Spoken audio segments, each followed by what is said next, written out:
comiendo. Pero bueno, el otro día fui a un restaurante mexicano, el que se llama Amigos. Amigos se llama. Y llegué y dije, voy a hablar con el chef, le voy a hablar en español, lo veo y lo veo un poquito moreno, no, no tan blanco blanco, pero tampoco tan moreno como yo.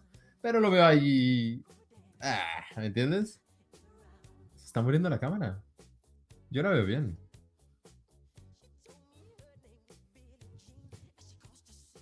¿Ya?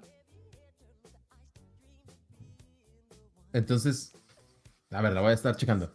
Entonces llego y veo al chef y fui con bueno, fue con varios compañeros, dos compañeros de clase, y esta tía es la que ya siempre va ahí.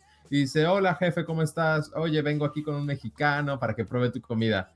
Y me volteé a ver con unos ojos de terror, como de... Así sentí como le hizo...